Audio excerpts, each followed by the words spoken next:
Hello, folks. We're going to adjust this real quick. Now that I've got this new computer and, I'm having to use a different sort of program to do my recording. Bitch. Yeah. So anyways, Happy New Year's Eve, everybody. Yay, we're finally getting rid of this shit show of a year. Jesus Christ. And I thought 2016 was a bitch, but yeah. I'm not even going to go into the majority of what I truly feel about 2017 because I know that'll probably offend a lot of you little fucking snowflakes. And, yeah, anyway, I'm not going to go there. I'm going to exercise some self-control for a change.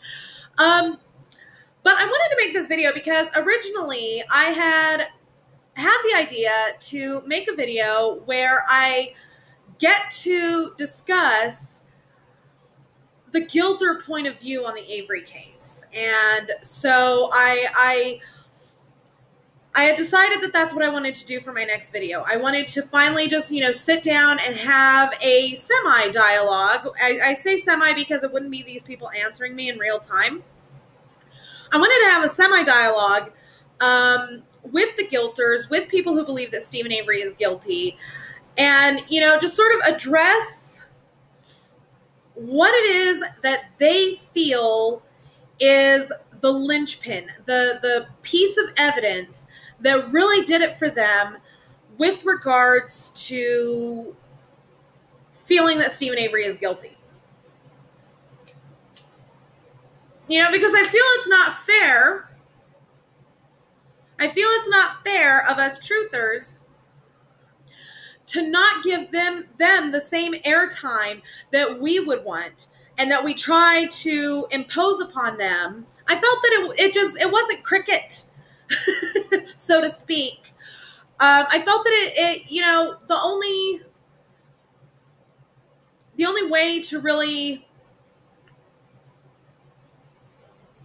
debate or to change somebody's mind or to communicate or to change things is to consider both sides, and then break down things piece by piece and, go, okay, well, with regards to this piece of evidence, blah, blah, blah.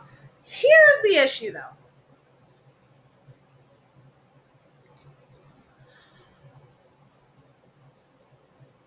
The question that I posed it on Twitter. I even hashtagged it Making a Murderer so that as many people as possible could see this. I even had, followers of mine on Twitter sharing the status. I even unblocked Gilters so that they'd have an opportunity to not only A, see it, but B, reply. And on top of that, I unblocked Gilters that other people had tagged in this tweet. Tweet? Yeah, I guess. I'm not emotionally invested enough to get the terminology down correctly. So I did that. I posted a tweet. I said, all right, guys, let's do something a little different. Gilters, what piece of evidence did it for you? Let's talk about this. Well, I'll address all of your points in a future video. Let's talk about this.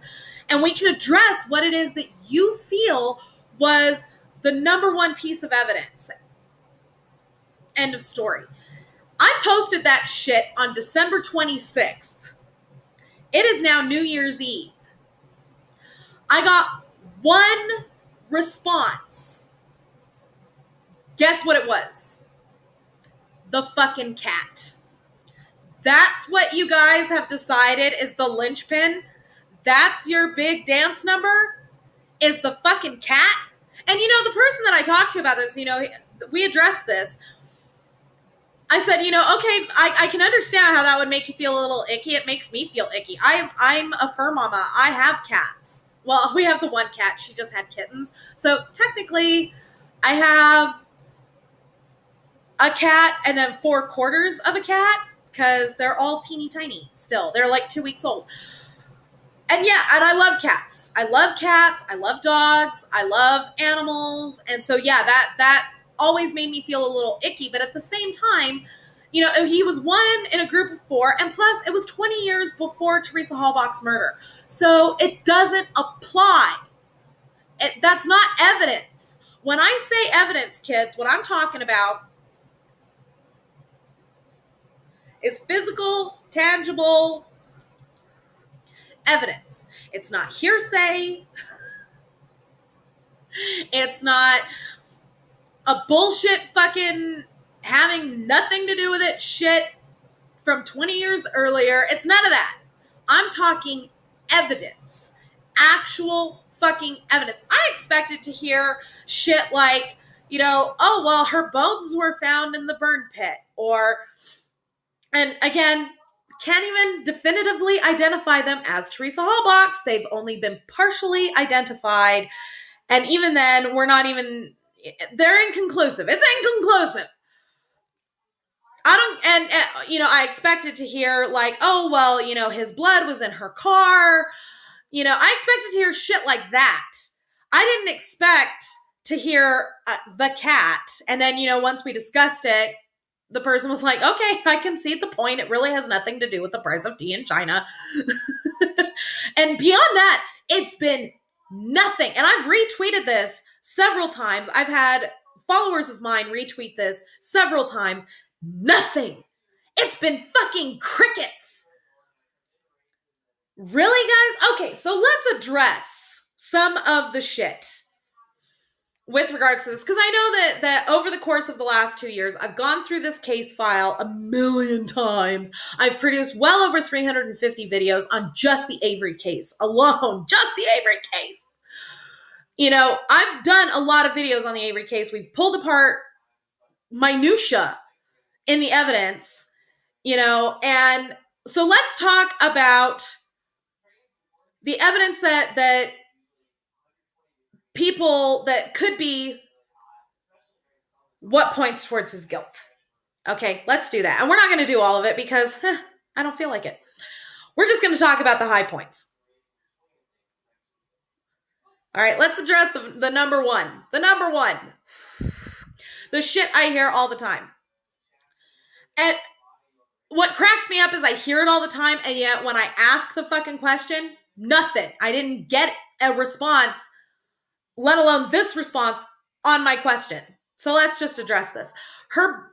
His blood in her car. Okay. Yeah, on the outside, like if you just heard his blood was found in her car, that would automatically make me go, huh, well, I guess he was in her car. Except for one minor problem.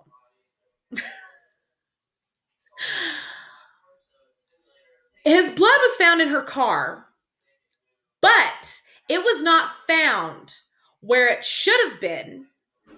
It was found in places it should not have been. You know, yes, that little next to the ignition switch. First of all, who the fuck starts their car such that their finger swipes against their dash at a 45-degree angle? Who the fuck does that? Nobody is the answer. If you go to start your car, the next time you leave the house or wherever the fuck you are that you're watching this shit, start your car and see if your finger would swipe. It would swipe. It wouldn't swipe. That's not how that works. But check it out.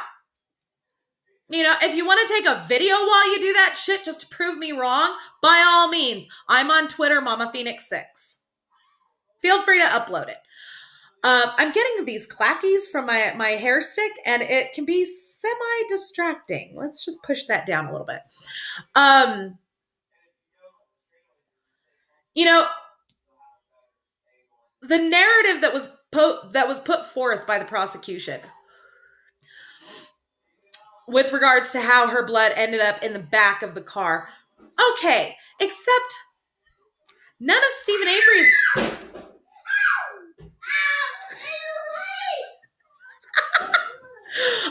Just to explain that... Time out. Just to explain that, my son has one of those giant Lightning McQueens.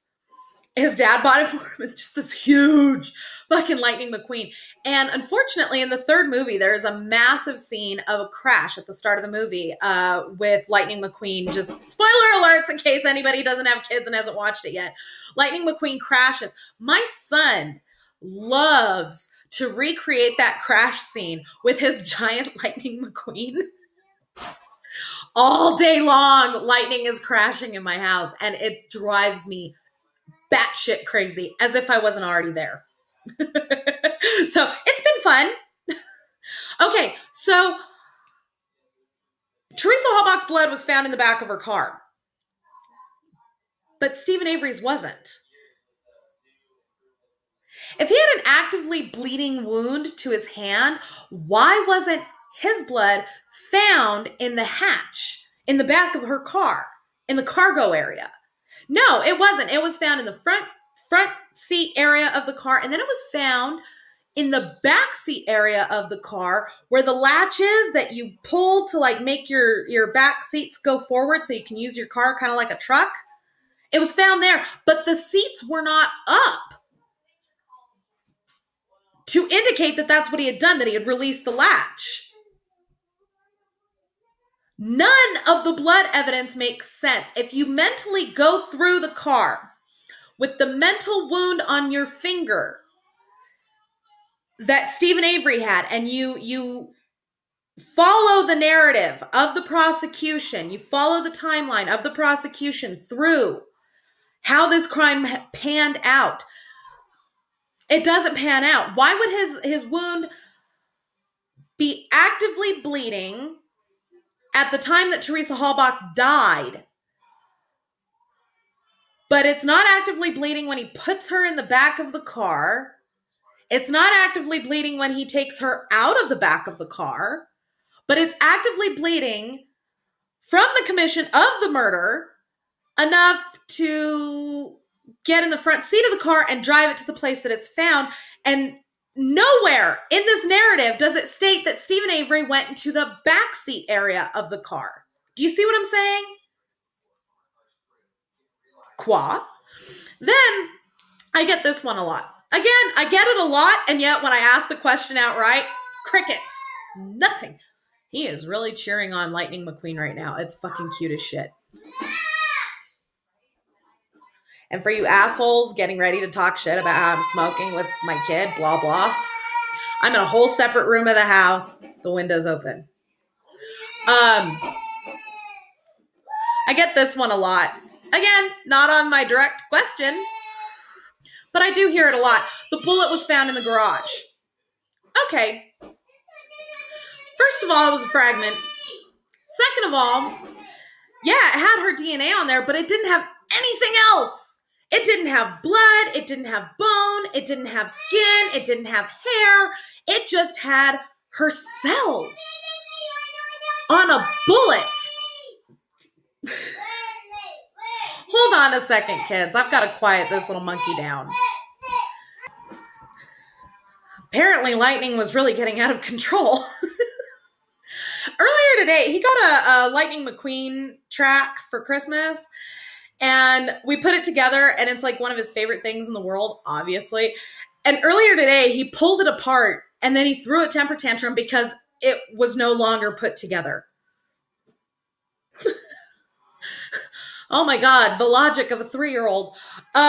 So the bullet found in Stephen Avery's garage. Here's the thing about that.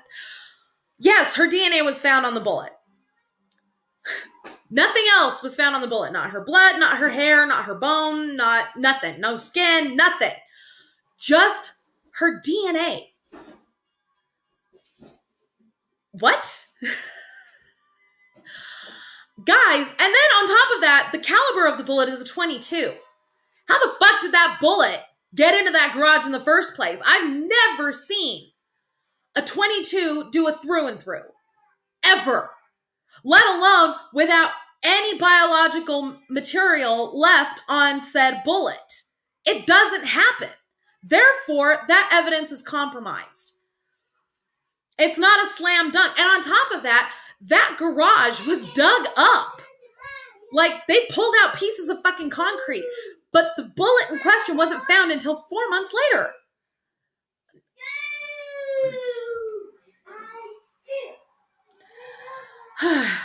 Peace be with you.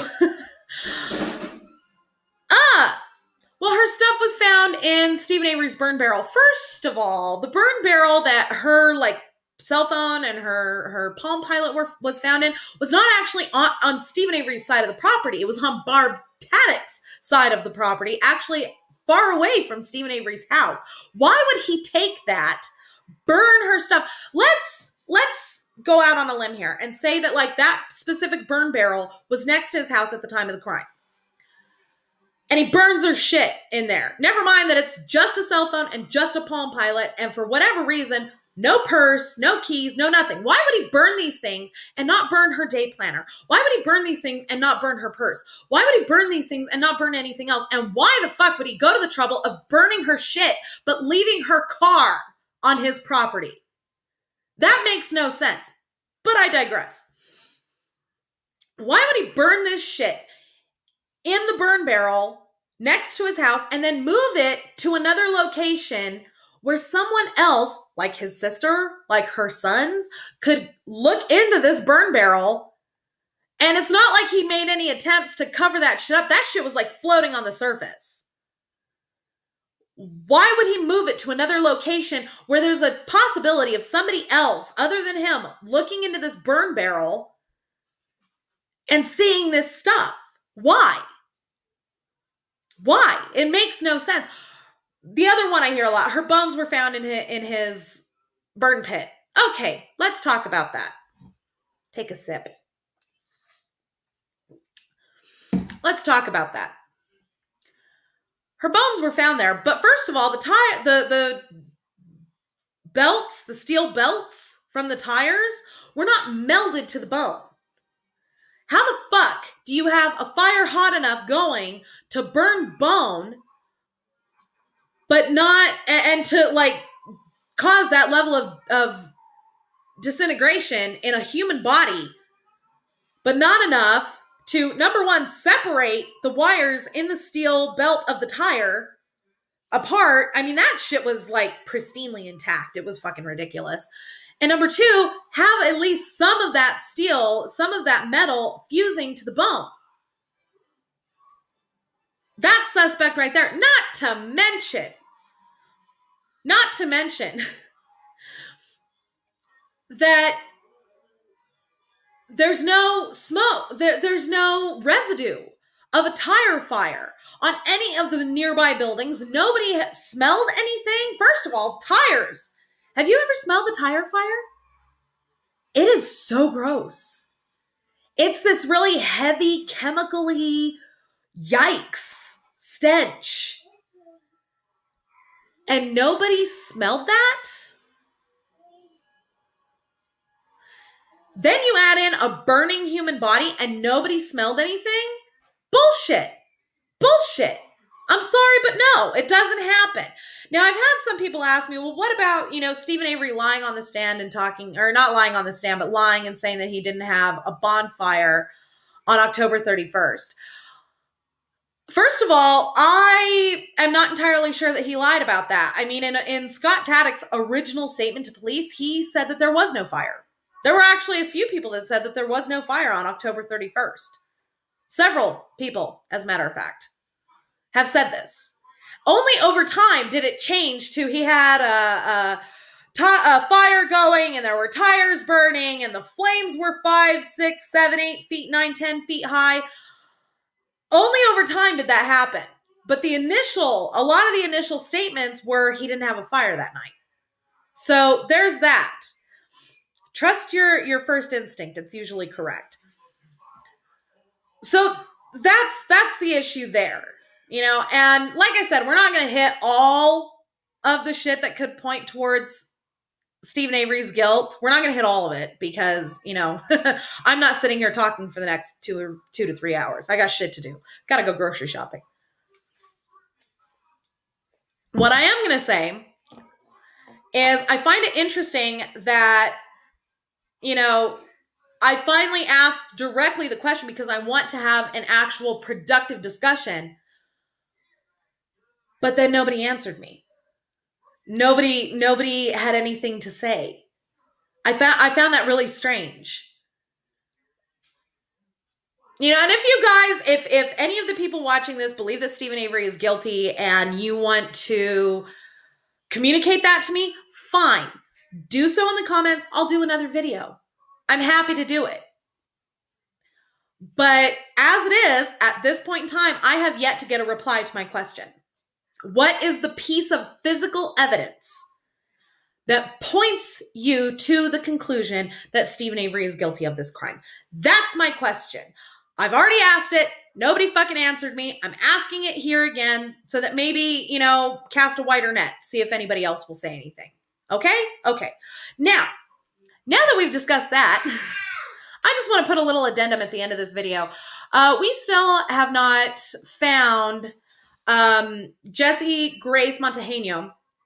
And the thing is, I'm getting ready to actually do a video on her case. This is out of Wenatchee, Washington, and she's been missing since 2016. She has 2 young children, 2 boys. And, you know, that just goes right to my heart because I was a young mother, and when I was a young mother, it was just me and my 2 boys, and it was me and my 2 boys against the world. And so it really hurts my heart that these poor little boys have not seen their mother in 2 years. They don't know what's happened to her. And so we're really digging into this case, my team and I. And the thing is that we're getting ready to produce a video. I'm actually in the middle of producing that, you know, gathering all my evidence and shit and my research and whatnot. I just want to say this, though. Little teaser trailer. Jessica, we know. We know. You had her phone. And we know that you know exactly what happened to her and exactly where she is. We know. In fact, I'll even go so far, Jessica, and say, we know what happened to her. We just don't know where she is yet. Yet. You know. And it's only a matter of time. And yes, darling, I do know your full name. And I know so much more, as does my team. We know. It's better for you if you just come forward since now. That's what I've got for this video, kids. Thank you all very much for watching and listening to the ramblings of an insane woman.